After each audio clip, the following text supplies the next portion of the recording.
Yes sir, ಈಗಾಗಲೇ ಈ ಹಿಂದೆ 2022ರಲ್ಲಿ ಗಲಾಟೆಗಳಾಗಿರೋದು ನಾವೆಲ್ಲರೂ ಕೂಡ ನೋಡಿರ್ತೀವಿ. ಒಂದು ಕಡೆ ಹಿಜಾಬು, ಇನ್ನೊಂದು ಕಡೆ ಕೇಸರಿ ಶಾಲು ಇಬ್ರು ಹಾಕೊಂಡ್ ಬರ್ತಾ ಇದ್ರು. ಶಾಲೆಗಳಲ್ಲಿ ಸಾಕಷ್ಟು ಗೊಂದಲ ಆಯಿತು, ಕಾಲೇಜ್ಗಳಲ್ಲಿ ಗೊಂದಲ ಆಯಿತು. ಅದಾದ ಬಳಿಕ ಸರ್ಕಾರ ಒಂದು ನಿರ್ಧಾರ ಕೈಗೊಳ್ತು, ಇದು ಬೇಡ ಅಂತ. ಈಗ ಮತ್ತೆ ಸರ್ಕಾರ ಬಂದ್ಬಿಟ್ಟು ಹಿಜಾಬ್ ಹಾಕೊಂಡು ಹೋಗ್ಬೋದು ಅನ್ನೋ ನಿರ್ಧಾರವನ್ನ ಕೊಟ್ಟಿದೆ.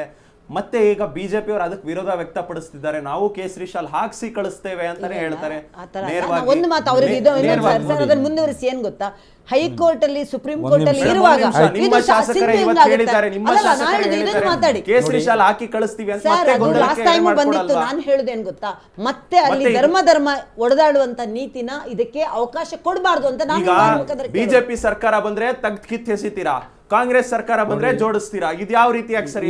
ಮತ್ತೊಮ್ಮೆ ಇದು ತಪ್ಪು ಕಲ್ಪನೆ. ಭಾರತೀಯ ಜನತಾ ಪಾರ್ಟಿ ಮತ್ತು ಮುಸಲ್ಮಾನರಿಗೆ ಆಗಲ್ಲ ಅನ್ನೋದನ್ನ ತಪ್ಪು ಕಲ್ಪನೆಯನ್ನು ತೆಗಿತೀವಿ. ನಾನು ಮತ್ತೊಮ್ಮೆ ಹೇಳ್ತೀನಿ, ದೇಶದ ಪ್ರಧಾನಿ ಯಾವತ್ತೂ ಕೂಡ ಮುಸಲ್ಮಾನರು ಬೇರೆ, ಈ ಮತ ಬೇರೆ, ಆ ಮತ ಬೇಡಿಲ್ಲ, ಅದನ್ನು ಸಾದಿಕ್ ಪಾಷಾ ಅವರು ಒಪ್ಕೋತಾರಂತ ಅನ್ಕೊಂಡಿದ್ದೀನಿ. ಯಾವತ್ತೂ ಅವರು ಮಾಡಿಲ್ಲ, ಯಾವತ್ತೂ ಅವರ ಬಗ್ಗೆ ಒಂದು ತುಚ್ಛ ರೀತಿಯಲ್ಲಿ ಮಾತಾಡಿಲ್ಲ.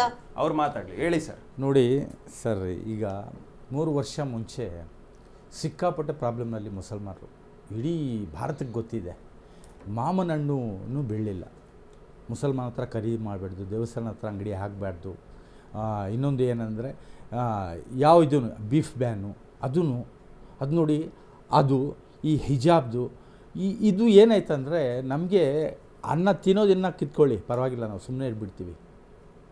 ಆದರೆ ಈ ಹಿಜಾಬ್ ಅಂದರೆ ಏನು, ಈ ಮುಖ ತೋರಿಸ್ಬೋದು, ತಲೆ ಮೇಲೆ ಬಟ್ಟೆ, ಕೂದಲು ಕಾಣಿಸ್ಬಾರ್ದು ನಮ್ಮ ಇಸ್ಲಾಂ ಧರ್ಮದಲ್ಲಿ, ಅಷ್ಟೇ ಇರೋದು. ಆ ವಸ್ತ್ರ ಹಾಕ್ಕೊಂಡು ಬಂದರೆ ಬಿ ಜೆ ಪಿನವ್ರಿಗೆ ಯಾಕೆ ತೊಂದರೆ ಮಕ್ಕಳಿಗೆ?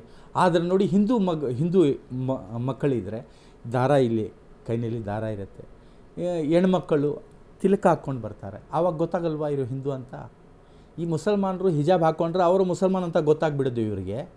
ಆದರೆ ಈ ಮಕ್ಕಳಿಗೆ ಅವ್ರಿಗೆ ಹಿಂದೂ ಅಂತ ಗೊತ್ತಾಗಲ್ಲ. ಒಂದೇ ನಿಮಿಷ, ಒಂದೇ ಒಂದು ಇಂಟರಪ್ಟ್ ಮಾಡ್ತೀನಿ. ಹಿಜಾಬ್ ಅಂದ್ರೆ ನೇರವಾಗಿ ಅದು ಬಟ್ಟೆ ಕಾಣುತ್ತೆ, ಇದು ಬಟ್ಟೆ ಅಲ್ಲ. ದಾರ ಆದ್ರೆ ಬಟ್ಟೆ ಅಲ್ಲ, ಅಥವಾ ಕುಂಕುಮ ಇಟ್ರೆ ಅದೇನು ಬಟ್ಟೆ ಅಲ್ವಲ್ಲ, ಅದು ಯೂನಿಫಾರ್ಮ್ ಅಂಡರ್ ಅಲ್ಲಿ ಬರಲ್ವಲ್ಲ ಅಂತ. ಅಲ್ಲ ನೋಡಿ ಇವ್ರಿಗೆ ಯಾವ್ದು ಇಷ್ಟ ಅದೇ ಮುಸಲ್ಮಾನರು ಫಾಲೋ ಮಾಡಬಾರ್ದು ಧರ್ಮ ಅವ್ರದ್ದು.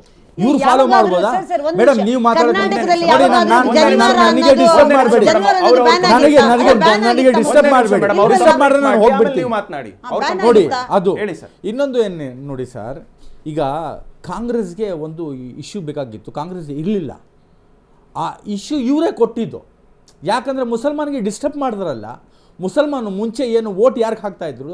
JDSಗೆ ಹಾಕ್ತಾಯಿದ್ರು, ಬೇರೆ ಪಾರ್ಟಿಗೆ, ಕಾಂಗ್ರೆಸ್ಗೆ, ಎಲ್ರಿಗೂ ಹಾಕ್ತಾಯಿದ್ದು ನಾವು. ಆವಾಗೆ ಮೆಜಾರಿಟಿನಲ್ಲಿ ಇರಲಿಲ್ಲ, BJP ಬರ್ತಾಯಿತ್ತು. ಆವಾಗೆ ಇವರು ತೊಂದರೆ ಕೊಟ್ಟರಲ್ಲ ನಮ್ಮನ್ನು, ತುಂಬ ಟೆನ್ಷನ್. ನಿಜವಾಗ್ಲೂ ದೇವರಾಣೆ ನಾನು ಹೇಳ್ತೀನಿ, ಸಿಕ್ಕಾಪಟ್ಟೆ ಪ್ರಾಬ್ಲಮ್ನಲ್ಲಿ ಮುಸಲ್ಮಾನ್ ಬಂದುಬಿಟ್ಟಿದ್ರು. ಮಕ್ಕಳದು ನೋಡಿ, ಅವ್ರಿಗೆ ಒಂದು ಕನೆಕ್ಷನ್ ಇರುತ್ತೆ ಸರ್. ಆ ಕನೆಕ್ಷನ್ ತೆಗ್ಬಿಟ್ರೆ ಅವ್ರದ್ದು ಜ್ಞಾನ ಎಲ್ಲಿರುತ್ತೆ ಹೇಳಿ? ಬರೆಯೋಕ್ಕಾಗಲ್ಲ. ಎಷ್ಟೋ ಹೆಣ್ಮಕ್ಕಳು ಇದು ಎಕ್ಸಾಮ್ ಬರಲಿಲ್ಲ, SLCದು, ಕಾಲೇಜ್ ಬಿಟ್ಬಿಟ್ರು. ನಮ್ಮ ಕುಟುಂಬದಲ್ಲಿ 2 ಮಕ್ಕಳು ಕಾಲೇಜ್ ಬಿಟ್ಬಿಟ್ರು. ಆ ಥರ ಆವಾಗ ಏನಾಯ್ತು ಹೇಳಿ? ಎಲ್ಲ ಮುಸಲ್ಮಾನರು ತೀರ್ಮಾನ ಮಾಡಿದ್ರು, ಈ ಕೋಮುವಾದಿ BJP ಬಂದರೆ ಮುಸಲ್ಮಾನರು ಸೇಫಾಗಿಲ್ಲ ಅಂತ. ಇವರು ದೊಡ್ಡ ಕೋಮುವಾದಿಗಳ ಮೇಲೆ ನಾವು ವಿಶ್ವಾಸ ಮಾಡಿಬಿಟ್ಟು ವೋಟ್ ಹಾಕಿ ಇವ್ರಿಗೆ 95% ವೋಟ್ ಕೊಟ್ಟಿದ ಮೇಲೆ, ಇವರು ಬಂದಿದ ಮೇಲೆ 3 ವರ್ಷ ಬೇಕಾ ಒಂದು ಚಾಕ್ಲೇಟ್ ಕೊಡೋಕ್ಕೆ? ಎಷ್ಟು ದೊಡ್ಡ ಚಾಕ್ಲೇಟು ಮುಸಲ್ಮಾನರಿಗೆ? 3 ವರ್ಷ. ಅದನ್ನು ದಾವಣಗೆರೆದು ಭಯ, ನಾವೊಂದು ಪ್ರೋಗ್ರಾಮ್ ಮಾಡ್ತಾಯಿದ್ದೆ ಅದೊಂದು ಭಯ. ಈಗ ಮುಸಲ್ಮಾನರಲ್ಲಿ ತೀರ್ಮಾನ ಮಾಡಿದ್ದಾರೆ, ಬೇರೆ ಇದ್ದೇ ಈಗ ನಾನು BJPಗೆ ಹಾಕಲ್ಲ ಮುಸಲ್ಮಾನರು, ಆದರೆ ಬೇರೆ ಪಾರ್ಟಿಗಳು ಬಂದಿದ್ದೆ, ಈಗ ಮಾಡ್ಬೋದು, ಹಾಕ್ಬೋದು ಅಂತ ನಾವು ತೀರ್ಮಾನ ಮಾಡಿದ್ದೀವಿ. ಆ ಭಯದಿಂದ ಈಗ ನಮ್ಮನ್ನು ಓಲೈಕೆ ಮಾಡೋಕ್ಕೆ ಮುಸಲ್ಮಾನರು ನಾವು ನಿಮ್ಮ ಪರವಾಗಿದ್ದೀವಿ ಬನ್ನಿ ಅಂತ ಇದು ಮಾಡ್ತಾ ಇರೋದು ಸರ್. ನೋಡಿ, ಈಗ ಏನಂದ್ರೆ ನೋಡಿ, ಈಗ ಎಷ್ಟು 9-11 ನಮ್ಮ MLAಗಳು ಇದ್ದಿದ್ದು. ಮುಂಚೆ 27 ಇದ್ದಿದ್ದು ಮುಸಲ್ಮಾನರು. ಕಾಂಗ್ರೆಸ್ ಬಂದ್ರೂ ಸೀಟು ಕೊಡಲ್ಲ ಮುಸಲ್ಮಾನರಿಗೆ ಜಾಸ್ತಿ. ಕಾಂಗ್ರೆಸ್ ಇದ್ರೂ, JDS ಇದ್ರೂ ಕೊಡಲ್ಲ. ನಮ್ಮನ್ನು ಈ ಪಾಲಿಟಿಕ್ಸ್ನಿಂದ, ರಾಜಕೀಯದಿಂದ ದೂರ ಮಾಡಿಬಿಟ್ಟು ಬೇರೆ ವೋಟ್ ಬ್ಯಾಂಕ್ ಮುಸಲ್ಮಾನರು ಬೇರೆ ವೋಟ್ ಕೊಡಿ. BJP ಕೊಡಲ್ಲ ಬಿಡಿ, ಹೇಳ್ತಾರೆ ಮಾತಿಗೆ, ಎಲ್ಲ ದೊಡ್ಡ ಮಾತು ಹೇಳ್ತಾರೆ. ಒಂದು ಕೌನ್ಸಿಲರ್ಗೆ ಕೊಡಲ್ಲ ಸೀಟು BJP, ಬೇಕಂದ್ರೆ ಅಬ್ದುಲ್ ಕಲಾಂ ಮಾಡಿದ್ದೀವಿ ಅಂತ ಹೇಳ್ತಾರೆ ಮುಸಲ್ಮಾನರಿಗೆ. ಅದು ಯಾಕೆ MLA ಸೀಟ್ ಕೊಡಲ್ಲ, ಯಾಕೆ MP ಸೀಟ್ ಕೊಡಲ್ಲ?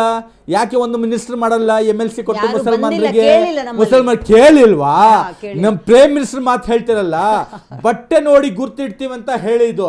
ಇನ್ನೊಂದು ಮಾತು ನಾನು ಹೇಳ್ತೀನಿ, ಪ್ರೈಮ್ ಮಿನಿಸ್ಟರ್ ಬಗ್ಗೆ ತುಮಾರ ಮಾತಾಡ್ಬೇಡಿ. ಮಂಗಲ್ಸೂತ್ರ ಚೀನ್ಲೆಗ ಮುಸಲ್ಮಾನ್ ಅಂತ, ತಪ್ಪು. ಮಂಗಲ್ಸೂತ್ರ ತಪ್ಪು ಚೀನ್ಲೆಗ ಅಭಿಪ್ರಾಯ. ಮುಸಲ್ಮಾನ್ ಅಂತ. ತಪ್ಪು ಅಭಿಪ್ರಾಯ. ಈಗ ಬಂಗಾರ ಖರೀದಿ ಮಾಡಬೇಡಿ ಅಂತ ಹೇಳ್ತಾ ಇದ್ದಾರಲ್ಲ, ಹೌದು, ಬಂಗಾರ ಖರೀದಿ ಬಂಗಾರ ಮಾಡ್ಬೇಡಿ ಒಂದ್ ಅಂತ ವರ್ಷ ಹೇಳಿದ್ದಾರೆ. ಖರೀದಿ ಮಾಡಬೇಡಿ ನೀವು, ಒಂದ್ ವರ್ಷ ನೀವು ಫಾರಿನ್ ಟ್ರಿಪ್ ಮಾಡಬೇಡಿ, ನೀವು ಎಣ್ಣೆ ಹಾಕ್ಬೇಡಿ, ಇದರಲ್ಲಿ ಎಣ್ಣೆ ತಿನ್ಬಿಡಿ ಅಂತ ಹೇಳ್ತಾ ಇದ್ರಲ್ಲ. ಯಾವ ಇದು ಎಲ್ಲಿಗೆ ತಕೊಂಡು ಹೋಗ್ತಾರ ದೇಶ? ಹಿಂದೂ ಮುಸಲ್ಮಾನ್ ಬಿಟ್ಟರೆ Let me answer for ದೇಶ ಇಂಪ್ರೂವ್ ಆಗತ್ತೆ. ಇಲ್ಲ ಅಂದ್ರೆ ನೋಡಿ ಈಗ ಏನಾಗಿದೆ, ಶಾಪ, ದೊಡ್ಡ ಶಾಪ ಈ ಹಿಜಾಬು ರಾಜಕಾರಣಿಗಳಿಗೆ, ಕಾಂಗ್ರೆಸ್ಗೂ ಆಗಲಿ ಬಿಜೆಪಿಗೆ ಆಗಲಿ ಶಾಪನೇ ಸರ್ ಇದು. ಸತ್ಯಾಗೂ ನಾನು ಹೇಳ್ತಾ ಇರೋದು, ಇವರು ಹಿಜಾಬ್ ಮೇಲೆ ಕೈ ಹಾಕಿದ್ರು ನಾಶ ಆ ಪಾರ್ಟಿ, ಹಿಜಾಬ್ಗೆ ಲೇಟ್ ಮಾಡಿದ್ರು ಇವ್ರ ಮೇಲೆ ದರಿದ್ರ.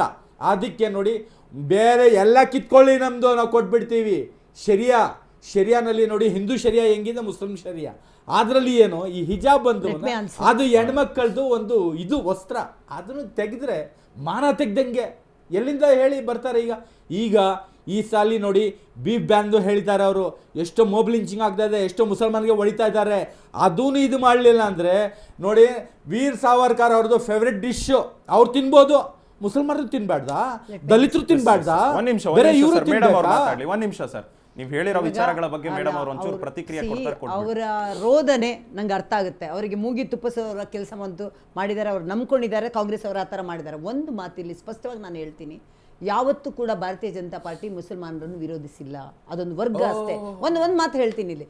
ಇವತ್ತು ನೀವು ನರೇಂದ್ರ ಮೋದಿ ಅವರ ಬಗ್ಗೆ ಹೇಳಿದ್ರಿ ಸರ್, ಜಾಗತಿಕ ಕ್ರೈಸಿಸ್ ಇರುವಂಥ ಸಮಯದಲ್ಲಿ 1 ವರ್ಷಗಳ ಕಾಲ ನೀವು ತಗೋಬೇಡಿ ಚಿನ್ನನಂತ ಎಲ್ಲೂ ಅವರು ಆದೇಶ ಮಾಡಿಲ್ಲ. ಅವ್ರು ಹೇಳಿರೋದೇನು, 1 ವರ್ಷ ಮುಂದೂಡಬಹುದಾ ಅಥವಾ ಈ ಥರ ಬೇಡ ಅಂದರೆ ನಿಧಾನವಾಗಿ ತಗೋಬಹುದಾ?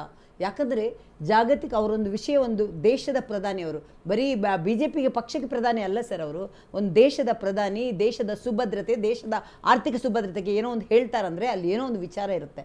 ಅಷ್ಟು 10-15 ಬೆಂಗಾವಲಿರುವಂಥ ಅವರ ಏನು ವೆಹಿಕಲನ್ನು ಕಡಿತಗೊಳಿಸಿ ಅರ್ಧಕ್ಕರ್ಧ ಕಡಿತಗೊಳಿಸಿದಾರಂದರೆ ಅವರು ಒಂದೇ ಒಂದು ಹೇಳಿರುವಂಥ ಮಾತು, 2 ದಿನದಲ್ಲಿ ಅದೆಷ್ಟೋ ಕಂಪನಿಗಳು ವರ್ಕ್ ಫ್ರಮ್ ಹೋಮ್ ಮಾಡಿದರು. ಅದೆಷ್ಟೋ ಜನ ಬೇರೆ ಏನು ಉತ್ತರ ಪ್ರದೇಶ CM ಇರ್ಬೋದು, ಬಾಂಬೆ CM ಇರ್ಬೋದು, ಬೇರೆ ಬೇರೆ CMಗಳು ಎಲ್ಲರೂ ಕೂಡ ಅವರ ಬೆಂಗಾವಲನ್ನು ಕಮ್ಮಿ ಮಾಡಿದರು. ನಾಳೆ ದಿನ ಒಂದು ವಿಚಾರದಲ್ಲಿ ಹೇಳ್ತೀನಿ, ಸಣ್ಣ ಇಂಟರಪ್ಟ್ ಮಾಡ್ತೀನಿ ನಾನು. ಈಗ ಬೆಂಗಾವಲು ವಾಹನಗಳನ್ನ ಕಮ್ಮಿ ಮಾಡಿದ್ದಾರೆ ನರೇಂದ್ರ ಮೋದಿ ಅವರು, ಓಕೆ ಅಂತ ಸಾಕಷ್ಟು ಜನ ಒಪ್ಕೊಂಡಿದ್ದಾರೆ. ಕಾಂಗ್ರೆಸ್ ಅವರು ಕೂಡ ನೋಡ್ತಾ ಇದ್ದಾರೆ, ಅದನ್ನು ಒಪ್ಕೊಂಡಿದ್ದಾರೆ. ಎಲ್ಲರೂ ಕೂಡ ದೇಶದಾದ್ಯಂತ ಜನ ಒಪ್ಕೊಂಡಿದ್ದಾರೆ. ಇದಕ್ಕೂ ಮುಂಚೆ ಕಾಂಗ್ರೆಸ್ ಅವರು ಟೀಕೆ ಮಾಡಿದ್ರು, ಫಸ್ಟ್ ಅವರ ಬೆಂಗಾವಲು ವಾಹನಗಳನ್ನ ಕಡಿತಗೊಳಿಸ್ಲಿ, ಅವ್ರ ಜೊತೆ ಓಡಾಡುವಂತ ಸೆಕ್ಯೂರಿಟಿಗಳನ್ನ ಕಮ್ಮಿ ಮಾಡ್ಲಿ ಅಂತ ಹೇಳಿದ್ರು. ಅದಾದ್ಮೇಲೆ ಮೋದಿ ಅವರು ಒಪ್ಕೊಂಡು ಮಾಡಿದ್ರು. ಇಲ್ಲಿವರೆಗೂ ಯಾಕೆ ಮಾಡಿರಲ್ಲ, ಈಗ ಚುನಾವಣೆ ಮುಗಿದ ಬಳಿಕ ಯಾಕೆ ಮಾಡಿದ್ರು ಅನ್ನೋ ಪ್ರಶ್ನೆ ಕೂಡ ಉದ್ಭವ ಆಗ್ತಿದೆ. ಒಂದು ಇಂಪಾರ್ಟೆಂಟ್ ವಿಷಯ ಹೇಳಿದ್ರಿ, ನಮ್ಮ ಅಮೆರಿಕದ ಟ್ರಂಪ್ ಅವರು ಇರಾನ್ ಅವರ ಹತ್ರ ಶಾಂತಿ ಪ್ರಸ್ತಾಪವನ್ನು ತಗೊಂಡ್ರು, ಯುದ್ಧ ಬೇಡ ಅಂತ. ಅದು ಯಾವಾಗ ಆಗಿಲ್ವೋ ಆ ಕ್ಷಣಕ್ಕೆ ದೇಶದ ನಮ್ಮ ಪ್ರಧಾನಿಯವರು ಜನರಿಗೆ ಕರೆ ಕೊಟ್ಟರು, ನಮ್ಗೆ ನೋಡಿ ಪೆಟ್ರೋಲು ಡೀಸೆಲ್ ನಮ್ಮಲ್ಲಿ ಸಂಪಾದನೆ ಮಾಡಲ್ಲ ನಾವು, ಅಥವಾ ನಮ್ಮಲ್ಲಿ ಇಲ್ಲ, ನಮಗೆ ನಾವು ಅವಲಂಬಿತ ಬೇಕಾಗಿದೆ, ಬೇರೆ ದೇಶಕ್ಕೆ ಅವಲಂಬಿತ ಮಾಡಬೇಕು. 15 ರಾಷ್ಟ್ರದಲ್ಲಿ ಖರೀದಿ ಮಾಡೋದು ಈಗ 40 ರಾಷ್ಟ್ರಕ್ಕೆ ಇನ್ಕ್ರೀಸ್ ಮಾಡಿದ್ದಾರೆ. ನಾವು ಅವ್ರು ಯಾವತ್ತಿದ್ರೂ ಹೇಳಿದ್ರು ಸ್ವದೇಶಿ ಬಗ್ಗೆ ಮಾತಾಡ್ತಾ ಇದ್ದಾರೆ. ನಾವು ಆದಷ್ಟು ನಮ್ಮ ದೇಶದಲ್ಲಿ ನೋಡಿ, ನಾವು ಕೊರೋನಾ ಟೈಮಲ್ಲಿ ನಾವು ಲಸಿಕೆ ಕೂಡ ನಮ್ಮಲ್ಲೇ ಪ್ರಿಪೇರ್ ಮಾಡಿ ಬೇರೆಯವರಿಗೆ ಕೊಟ್ಟು ನಮ್ಮ ದೇಶದಲ್ಲಿ ಇರುವಂಥ ವಸ್ತುವನ್ನು ಬಳಸಿ ಎಣ್ಣೆಗಳನ್ನು ಈಗ ನಾವು ಕರಾವಳಿ ಭಾಗದವರು ತೆಂಗಿನ ಎಣ್ಣೆ ಯೂಸ್ ಮಾಡ್ತೀವಿ, ಎಣ್ಣೆಗಳು ಅಥವಾ ಗ್ಯಾಸ್ ಇರ್ಬೋದು, ನಾವು ಎಲೆಕ್ಟ್ರಿಕ್ ಸ್ಟವ್ ಹೋಗಬೇಕಾಗುತ್ತೆ. ಆ ಥರ ತೊಂದರೆಗಳಿದ್ದಾಗ ಈಗಲಿಂದಲೇ ಅದನ್ನು ಕಮ್ಮಿ ಮಾಡೋಣ. ದೇಶದ ಜನರಿಗೊಂದು ಹೇಳ್ತಾರಂತ ಹೇಳಿದ್ರೆ ನೋಡಿ, ಎಲೆಕ್ಷನ್ ದೇಶದಲ್ಲಿ, ನಮ್ಮ ಭಾರತ ದೇಶದಲ್ಲಿ ಯಾವ ವರ್ಷ ಎಲೆಕ್ಷನ್ ಬರಲ್ಲ ಅಂತ ಹೇಳಿ, ಪ್ರತಿ ವರ್ಷ ಎಲೆಕ್ಷನ್ ಇದೆ. 1 ಎಲೆಕ್ಷನ್ 1 ನೇಷನ್ ಅಂತ ಬಂದ ಮೇಲೆ ಒಟ್ಟಿಗೆ ಆಗ್ಬೋದೇ, ಆವಾಗ ನೀವು ಹೇಳಿದ್ರೆ ನಾನು ಅರ್ಥ ಮಾಡ್ಕೋತೀನಿ. ಯಾವ್ದಾದ್ರು ಇಯರ್ ಎಲೆಕ್ಷನ್ ಇಲ್ಲದೆ ಇರುವಂಥ, ನಾನೀಗ ಹೇಳ್ಬೋದು ಈಗ GB ಎಲೆಕ್ಷನ್ ಬರ್ತಾ ಇದೆ ಅದಕ್ಕೆ ಮಾಡ್ತಾ ಇದ್ದಾರೆ ಅಂತ ಅಲ್ಲ, ಎಲೆಕ್ಷನ್ ಬರ್ತಾನೆ ಇರುತ್ತೆ ಪ್ರತಿ ವರ್ಷ. ಯಾಕಂದರೆ 1 ಎಲೆಕ್ಷನ್ 1 ನೇಷನ್ ಆಗಿಲ್ಲ. ದೇಶದ ಪ್ರಧಾನಿ ಒಂದು ಬಂಗಾರ ತಗೋಬೇಡಿ ಅಂತ ಹೇಳಿದ್ರೆ ಅದರಲ್ಲಿ ಒಂದು ಅರ್ಥ ಇದೆ. ಈ ಥರ ಯುದ್ಧಗಳು ಕ್ರೈಸಿಸ್ ಸಮಯದಲ್ಲಿ ನೋಡಿ, ಚಿದಂಬರಂ ಅವರು ಹೇಳಿದ್ರು, ಆವಾಗ ಯಾವ ಯುದ್ಧನೂ ಇರಲಿಲ್ಲ. ಬಂಗಾರ ತಗೋಬೇಡಿ ಅಂತ ಅವರು ಹೇಳಿದ್ರು, ಅವಾಗ ಯಾವ ಯುದ್ಧನೂ ಇರಲಿಲ್ಲ. ಇವಾಗ ಪ್ರೈಸ್ ವೇರಿಯೇಷನ್ ಆಗ್ತಾ ಇತ್ತು. ಇದೇ ಲಾಲ್ ಬಹದ್ದೂರ್ ಶಾಸ್ತ್ರಿ ಒಂದು ಹೊತ್ತು ಊಟ ಬಿಡಿ ಅಂತ ಹೇಳಿದ್ರು, ಅವಾಗ ಯಾವ ಯುದ್ಧನೂ ಇರಲಿಲ್ಲ. ನಾವು ಇವತ್ತು ಯುದ್ಧದ ಸಂದರ್ಭ, ದೇಶದ ಕ್ರೈಸಿಸ್ ಅಲ್ಲಿ ವಿರೋಧ ಪಕ್ಷಗಳು ಕೂಡ ಕೈ ಜೋಡಿಸಬೇಕೇ ಹೊರತು ನಾವು ವಿರೋಧ ಮಾಡಲೇಬೇಕು, ಅವ್ರು ಏನೇ ಹೇಳಿದ್ರು ನಾವು ವಿರೋಧ ಮಾಡ್ತೀವಿ. ಹಿಜಾಬ್ ವಿಚಾರವನ್ನು ಹೊರತುಪಡಿಸಿ ಬೇರೆ ದೇಶದ ವಿಚಾರಗಳಿಗೆ ಹೋಗ್ತಾ ಇದೀವಿ ನಾವೀಗ. ಸರ್, ಅವರು ಚಿನ್ನದ ಬಗ್ಗೆ ಮಾತಾಡಿದ್ರು, yes, ಜಾಗತಿಕ madam. ಬಿಕ್ಕಟ್ಟಿನ ವಿಷಯ ಸರ್, ಇರುವಾಗ ಈಗ ಬಂದ್ಬಿಟ್ಟು ಜನರಿಗೆ ತಪ್ಪು ಕಾಂಗ್ರೆಸ್ ಸಂದೇಶ ಸರ್ಕಾರ ಮಾಡಿದ ಹೋಗ್ಬಾರ್ದು. ನಿರ್ಧಾರವನ್ನ ನಿಮ್ಮ ಸಮುದಾಯ ಒಪ್ಕೊಳ್ಳುತ್ತಾ ಇಲ್ವಾ, ಅಥವಾ ನಿಮ್ಮ ಸಮುದಾಯ ಏನಾದ್ರೂ ಕಾಂಗ್ರೆಸ್ನ ಮತ್ತೆ ವಿರೋಧಿಸುತ್ತಾ ಇಷ್ಟು ವರ್ಷ ಆದ ಬಳಿಕ ಮಾಡಿದೀರಾ ಅಂತ ಹೆಂಗ್ ತೆಗೆದುಕೊಳ್ಳುತ್ತೆ ನಿಮ್ಮ ಸಮುದಾಯ, ಇದನ್ನ ಯಾವ ರೀತಿಯಾಗಿ ಸ್ವೀಕರಿಸುತ್ತೆ ಕಾಂಗ್ರೆಸ್ ನಿರ್ಧಾರ? ತಿಂಗಳ ಒಳಗಡೆ ನಮ್ಗೆ ಏನೇನು ಮಾತು ಕೊಟ್ಟಿದ್ದಾರೆ ಎಲ್ಲ ಮಾಡಲಿ ನೋಡೋಣ, ಆಮೇಲೆ ವಿಶ್ವಾಸ ಮಾಡೋಣ ಇದ್ರ ಮೇಲೆ. ಮಾಡಲಿಲ್ಲ ಅಂದರೆ ನಾವು ಬೇರೆ ಕಂಪನಿಗೆ ಹೋಗ್ತೀವಿ. ಕಾಂಗ್ರೆಸ್ ಕಂಪನಿ ಬೇಡ, ಬೇರೆ ಹೊಸ ಕಂಪ್ನಿ ರೆಡಿ ಮಾಡ್ತಾ ಇದ್ದೀವಿ. ಬಿಜೆಪಿಗೆ ಹೋಗ್ತೀರಾ ಸರ್? BJP ಇಲ್ಲ, ಬೇರೆ ಹೊಸ ಕಂಪ್ನಿ ರೆಡಿ ಮಾಡ್ತಾ ಇದ್ವಿ. ಆ ಕಂಪನಿಯಲ್ಲಿ ಜಾಯ್ನ್ ಆಗಿಬಿಡ್ತೀವಿ ಅಷ್ಟೇ, ಬೇರೆ ಏನಿಲ್ಲ ಸರ್. ಈಗ ಎಷ್ಟು ಸಾಲಿ ನಾವು ಇವ್ರ ಮೇಲೆ ವಿಶ್ವಾಸ ಮಾಡೋದು? ನೋಡಿ, ಯಾವಾಗ ಓಟ್ ತೊಗೊಳ್ತಾರೆ ಸ್ವಲ್ಪ ದಿವಸ ನಮಗೆ ಇದು ಮಾಡ್ತಾರೆ, ಆಮೇಲೆ ವಿಶ್ವಾಸ ದ್ರೋಹ ಮುಸಲ್ಮಾನ ಕಡೆ. ಯಾಕೆ ಹಿಂಗೆ ಮಾಡ್ತಾರೆ ಇವರು? ಈಗ ನೋಡಿ, ಮುಸಲ್ಮಾನ್ ಬೇಜಾರಾದರೆ ಈ ಶುರು ಮಾಡ್ತಾರೆ ಏನೊಂದು ಇಶ್ಯೂ, ಓ ಹಮಾರ ಹಿಜಾಬ್ ಆಗೆ ಅಂತ ಖುಷಿಯಾಗ್ಬಿಡ್ಬೇಕು ನಾವು. Sir, yes sir. ಆದ್ರೆ ಕೇವಲ ಇದು ಮತೀಯ ಓಲೈಕೆ ಎಲೆಕ್ಷನ್ಗೋಸ್ಕರ ಇವರು ಮಾಡ್ತಿದ್ದಾರೆ ಅಂತ ಅವರಿಗೂ ಅರ್ಥ ಆಗಿದೆ. ಈಗ ಇದು ಸುಪ್ರೀಂ ಕೋರ್ಟ್ ಅಲ್ಲಿ ಇರೋದ್ರಿಂದ ಇದು ಸಿಂಧು ಆಗಲ್ಲ ಅನ್ನೋದು ಮುಸಲ್ಮಾನರಿಗೂ ಗೊತ್ತಿದೆ. ಅವರನ್ನು ಪಾಪ ಮತ್ತೊಮ್ಮೆ ನಾನು ಹೇಳ್ತೀನಿ, ಅವರನ್ನು ಓಲೈಕೆ ಮಾಡೋಕ್ಕೋಸ್ಕರ ಈಗ ಸಮ್ಮೇಳನ ಅವ್ರಿಗೆ ಬರ್ತಾ ಇದೆ 16ನೇ ತಾರೀಕಿಗೆ, ಒಂದು ದಿನ ಇದೆ. ಏನೂ ಮಾಡಿಲ್ಲ, ನಾವು ಏನಾದ್ರು ಒಂದು ಮಾಡಬೇಕು, ಇವ್ರು ನಮಗೆ ತಪ್ಪು ಹೋದ್ರೆ ಏನು ಮಾಡೋದು, ಒಂದು ಅವರಿಗೆ ಓಲೈಕೆ ಮಾಡೋಕ್ಕೋಸ್ಕರ ಮಾಡಿದ್ದಾರೆ ಹೊರತು ನಿಜಕ್ಕೂ ಅವ್ರ ಬಗ್ಗೆ ಕಾಳಜಿಯಿಂದ ಮಾಡಿಲ್ಲ. ಅಥವಾ ಅದು ಸುಪ್ರೀಂ ಕೋರ್ಟ್ ಅಲ್ಲಿ ಇರೋದ್ರಿಂದ ಅದು ಆಗಲ್ಲ ಅನ್ನೋದು ಅವ್ರಿಗೆ ಗೊತ್ತು, ಇವ್ರಿಗೆ ಗೊತ್ತಿದೆ. ಆದ್ರೆ ಇದು ಓಲೈಕೆಗೆ ಮಾಡಿದ್ರೋ ಯಾವ ವಿಚಾರಕ್ಕೆ ಮಾಡಿದ್ರೋ ಅನ್ನೋದು ನಿಜಕ್ಕೂ ಕೂಡ ನಮಗೆ ಗೊತ್ತಿಲ್ಲ. ಆದ್ರೆ ಇದು ಮಾಡಿರೋದು ಮುಂದಿನ ದಿನಗಳಲ್ಲಿ ಗೊಂದಲ ಸೃಷ್ಟಿ ಮಾಡುವ ಎಲ್ಲಾ ಲಕ್ಷಣಗಳು ಕಂಡು ಬರ್ತಾ ಇದೆ ಅಂತಾನೆ ಹೇಳ್ಬೋದು. ಸರ್, ಏನ್ ಸರ್, ನೀವು ಒಪ್ಕೊಳ್ತೀರಾ ಅಲ್ವಾ? ಸರ್, ಇನ್ನೊಂದು ಯಾಕಂದ್ರೆ ಈಗ ಬಂದ್ಬಿಟ್ಟು ಬಿಜೆಪಿ ಅವರು ಸಾಕಷ್ಟು ಜನ ಕೇಸರಿ ಶಾಲ್ ಹಾಕ್ಸಿ ಕಳಿಸ್ತೀವಿ ಅಂತ ಇದ್ದಾರೆ. ಈಗ ಹಿಜಾಬ್ ಹಾಕೊಂಡ್ ಬಂದ್ಮೇಲೆ ಮತ್ತೆ ಕೇಸರಿ ಶಾಲ್ 2022ರಲ್ಲಿ ಯಾವ ರೀತಿಯಾಗಿ ಘಟನೆಗಳು ನಾವು ಶಾಲಾ ಕಾಲೇಜ್ ನಲ್ಲಿ ನೋಡಿದ್ವೋ ಅದೇ ರೀತಿಯಾದ ಘಟನೆಗಳು ಮತ್ತೆ ಈಗ ಮರುಕಳಿಸುತ್ತೆ ಅಂತ ಹೇಳ್ಬೋದು. ಸರ್, ಇನ್ನೊಂದು ಏನಾದ್ರು ನೋಡಿ ಸರ್, ಈ ರಾಜಕಾರಣಿಗಳು ಮಕ್ಕಳನ್ನು ಭವಿಷ್ಯ ಹಾಳು ಮಾಡಬಾರ್ದು. ಇದರಲ್ಲಿ ರಾಜ್ಯಕ್ಕೆ ತಂದು ಇದು ಎಜುಕೇಷನ್ನಲ್ಲಿ ತಂದು ಇಗ್ಬಿಟ್ಟು ಜನಿವಾರ ತೆಗ್ಬಿಡ್ಬಾ, ನೀನು ಹಿಜಾಬ್ ತೆಗ್ಬಿಡ್ಬಾ, ಟೋಪಿ ತೆಗ್ಬಿಡ್ಬಾ ಅಂತ ಹೇಳಿ ಆ ಮಕ್ಕಳ ಭವಿಷ್ಯ ಹಾಳು ಮಾಡ್ಬೋದು. ಯಾಕಂದರೆ ನಮ್ಮ ದೇಶ ತುಂಬ ಹಿಂದೆ ಹೋಗಿಬಿಡುತ್ತೆ. ಮಕ್ಕಳು ಒಂದು ಭವಿಷ್ಯ ನಮ್ಮದು ಮುಂದೆ ಬರಬೇಕು. ಅವ್ರ ಮೇಲೆ ಈ ಟೆನ್ಷನ್ ಎಲ್ಲ ಕೊಟ್ಬಿಟ್ರೆ ಆಗಲ್ಲ ಸರ್, ರಾಜ್ಯಕ್ಕೆ ತರಬಾರ್ದು ಅಷ್ಟೇ. ಹಾಗಾದ್ರೆ ಒಂದು ಎಜುಕೇಷನ್ ಮಂತ್ರಿ ಕೂತ್ಕೊಂಡು ಪ್ರೆಸ್ ಮೀಟ್ ಮಾಡಿದ ತಕ್ಷಣ ಸುಪ್ರೀಂ ಕೋರ್ಟಿನ ವಿಸ್ತೃತ ಪೀಠದಲ್ಲಿರುವ ವಿಷಯ ಅದು ಸರಿಯಾಗಿ ಹೋಗ್ಬಿಡುತ್ತಾ? ಈಗ ನಾಳೆ ಇವರು ಮಾಡ್ತಾರೆ, ಈಗ ಶಾಲೆ ಶುರು ಆಗುತ್ತೆ, ಅದೇ ಟೈಮಿಗೆ ಅಲ್ಲಿಂದ ಇದು ಬಂದ್ರೆ ಏನು ಮಾಡ್ತೀರ? ವರ್ಡಿಕ್ಟ್ ಬಂತು, ಇಲ್ಲಪ್ಪ ನೀವು ಸಮವಸ್ತ್ರೆ ನೋಡಿ ಸಂಹಿತೆ ಕಾಂಗ್ರೆಸ್ನವರು ಕಡ್ಡಾಯ ಮಾಡಬೇಕು, ಅವಾಗ ಏನು ಮಾಡ್ತಾರೆ? ನಾನು ಎಷ್ಟು ನನ್ನ ಮಾತು ಇದು ಮಾಡ್ಕೊಂಡು ಬಂದಿದ್ದು ಮಾತಾಡೋಣ ಅಂತ ಇಲ್ಲ, ಅವ್ರು ಈಗ ಮಾತನಾಡೋಕ್ಕಾಗಲ್ಲ. ಇದ್ದಿದ್ರೆ ನಾನು ಸರಿಯಾಗಿ ಕೇಳ್ತಾ ಜನ ಕೇಳಿಸ್ಕೋತಾರೆ ಮಾತಾಡಿ ಅಂತ. ಸರ್, ಆದ್ರೆ ಇದು ಈ ವಿಚಾರ ಈಗ ಬಂದ್ಬಿಟ್ಟು ಕಾಂಗ್ರೆಸ್ ಅವ್ರ ನಿರ್ಧಾರ ತೆಗೆದುಕೊಂಡಿರೋದು ನಾವು ಸಂವಿಧಾನ ರಕ್ಷಣೆ ಮಾಡಕ್ಕಾಗಿ ತಗೊಂಡಿದೀವಿ ಅಂತಾರೆ. ಆದ್ರೆ ಮತ ಬ್ಯಾಂಕ್ ರಾಜಕಾರಣಕ್ಕೆ ಇದು ನಿರ್ಧಾರವನ್ನ ತೆಗೆದುಕೊಂಡಿದೆ ಅಂತ ಬಿಜೆಪಿ ಆರೋಪ ಮಾಡ್ತಾ ಇದ್ದಾರೆ.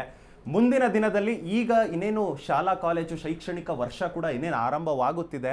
ಇದು ಆರಂಭವಾದ ಬಳಿಕ ಇದು ಯಾವ ರೀತಿಯಾಗಿ ಯಾವ ಮಟ್ಟಕ್ಕೆ ಹೋಗುತ್ತೆ, ಹಿಜಾಬ್ ವರ್ಸಸ್ ಕೇಸರಿ ಶಾಲು ಅಂತ ಕೂಡ ಕಾದ್ ನೋಡ್ಬೇಕಾಗಿರುತ್ತೆ. ಇಷ್ಟೊತ್ತು ನೀವಿಬ್ರು ನಿಮ್ಮ ಸಮಯಗಳನ್ನ ಕೊಟ್ರಿ. Sadiq Pasha sir, thank you. Madam, ತುಂಬಾ ಥ್ಯಾಂಕ್ ಯು. ಎಸ್, ಇದಾಗಿತ್ತು ಅಶ್ವವೇಗ ಸ್ಪೆಷಲ್. ನೋಡ್ತಾ ಇರಿ ಅಶ್ವವೇಗ ನ್ಯೂಸ್, ಸತ್ಯಾನ್ವೇಷಣೆಯ ಓಟದಲ್ಲಿ.